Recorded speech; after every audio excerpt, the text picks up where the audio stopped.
Assalamualaikum warahmatullahi wabarakatuh. Bismillahirrahmanirrahim. Alhamdulillahirabbil alamin wassalatu wassalamu ala asyrafil anbiya'i wal mursalin sayyidina Muhammadin wa ala alihi wa sahbihi ajma'in. Amma ba'du. Yang kami hormati segenap dewan dosen dan sivitas akademik Universitas Islam Negeri Siber Syekh Nurjati Cirebon, dan yang kami hormati segenap para penguji dan para pembimbing, utamanya pembimbing kami Bapak Abdul Mukhlis MPD. Sebelumnya perkenalkan, nama kami adalah Badrut Tamam. Saya berasal dari Kabupaten Sampang. Saya adalah salah satu mahasiswa PJJ PAI yang berada di kelas A2. Pada kesempatan kali ini saya akan mempresentasikan hasil proposal yang saya kerjakan dengan judul penggunaan TikTok sebagai media pembelajaran PAI dalam meningkatkan minat belajar siswa di MTS Darun Najah, Kecamatan Ketapang, Kabupaten Sampang, untuk memenuhi tugas dari mata kuliah teknik penulisan proposal skripsi. Langsung saja. Yang pertama adalah latar belakang masalah dari judul yang kami buat, yaitu yang pertama adalah transformasi digital pendidikan. Jadi di era Society 5.0 dan revolusi industri 4.0 ini menuntut adaptasi dan inovasi dalam proses pembelajaran, termasuk pembelajaran PAI. Yang kedua adalah tantangan pembelajaran. Pembelajaran PAI seringkali dilakukan secara konvensional, monoton, dan kurang menarik, terutama bagi generasi Z yang sehari-harinya selalu berkecimpung dengan digital. Potensi TikTok dalam pembelajaran PAI. Jadi yang pertama adalah micro learning visual. Jadi TikTok video pendek TikTok itu sekitar 3-8 menit. Sangat cocok untuk menyajikan materi PAI yang kompleks menjadi segmen mudah dicerna. Yang kedua, meningkatkan kreativitas. TikTok terbukti efektif meningkatkan kreativitas siswa dan minat belajar. Yang ketiga, sesuai dengan generasi Z.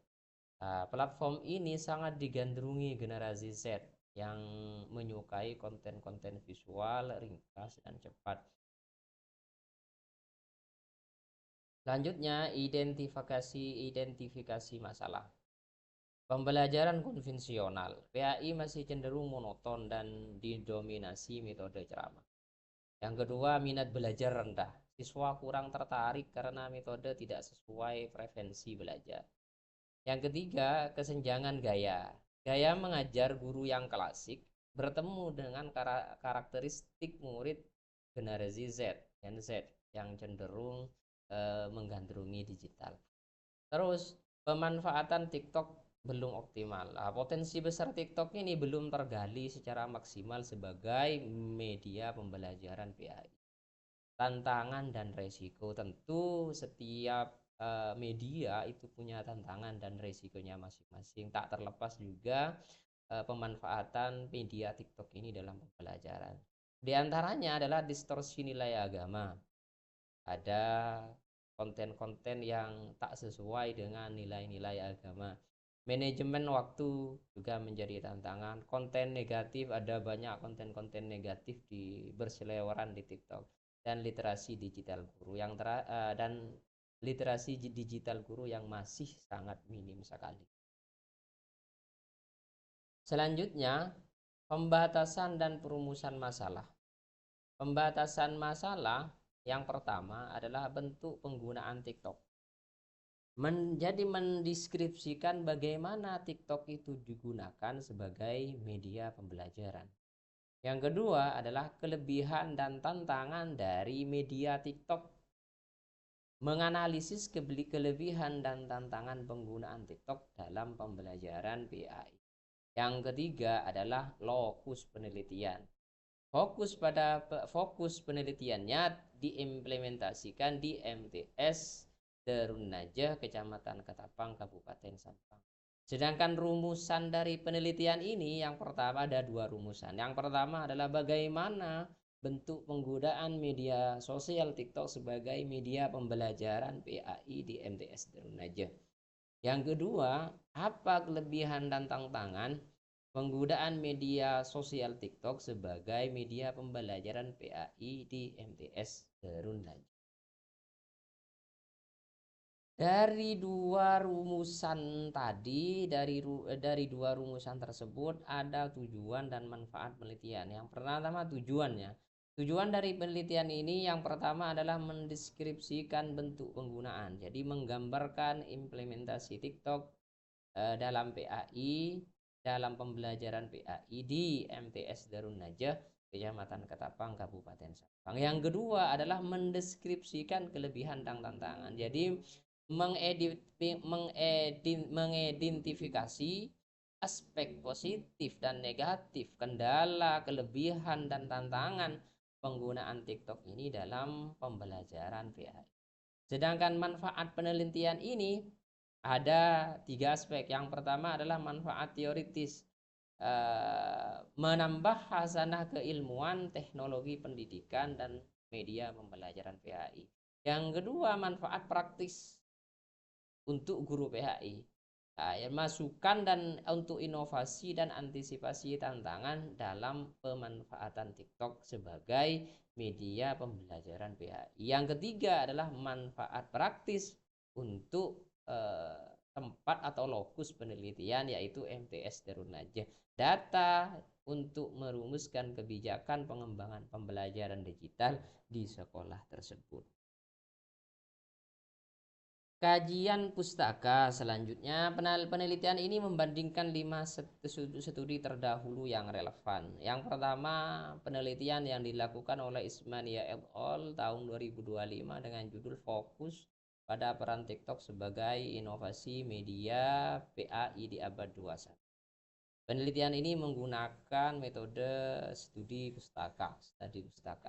Yang kedua, penelitian dilakukan oleh Asy'ari dan Bima Fandi 2023 dengan judul Jurnal Pengembangan Model Pembelajaran Berbasis TikTok untuk Meningkatkan Minat. Yang ketiga, penelitian dilakukan oleh Asy'ari dan Miranisa 2022 dengan judul penelitian korelasi TikTok dengan minat belajar di MA Miftahul Islah Tembelok, yang dalam penelitiannya menggunakan metode kuantitatif korelasional. Sedangkan yang keempat, penelitian dilakukan oleh Marliana et al. 2024 dengan penelitian analisis dampak TikTok terhadap minat belajar siswa, yang dilakukan metode penelitiannya kualitatif deskriptif. Terus yang terakhir oleh Kurniawan dan Al-Furqon 2023 dengan judul penelitian efektivitas TikTok terhadap hasil belajar siswa, yang metode penelitiannya menggunakan kuasi eksperimen. Selanjutnya, kerangka teoritis. Yang pertama adalah media sosial TikTok. Platform video pendek yang sangat populer di kalangan generasi Z ini efektif untuk edukasi dan kreativitas. Terus media pembelajaran berbasis TikTok. TikTok sebagai jembatan kognitif, sebagai perantara yang menghubungkan materi PAI dengan gaya hidup siswa agar mereka lebih tertarik.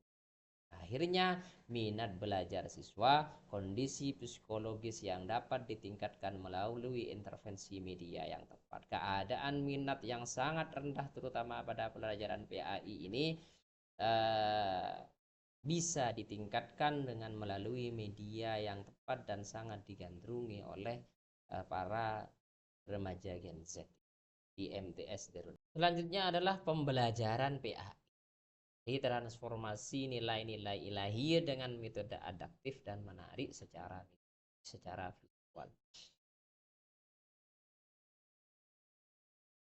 Metode penelitian. Metode penelitian yang kami gunakan dalam proposal ini adalah metode kualitatif. Memahami fenomena secara mendalam, peneliti sebagai instrumen kunci. Pendekatan deskriptif kualitatif. Pendekatannya menggunakan pendekatan deskriptif kualitatif, menggambarkan fakta dan hubungan antara fenomena secara sistematis dan akurat. Tempat dan waktunya. Tempat lokus penelitiannya di MTS Darun Najah, Dusun Non Kebun, Kecamatan Ketapang, Kabupaten Sampang. Dipilih karena inovasi media digital dan dinamika minat belajar siswa.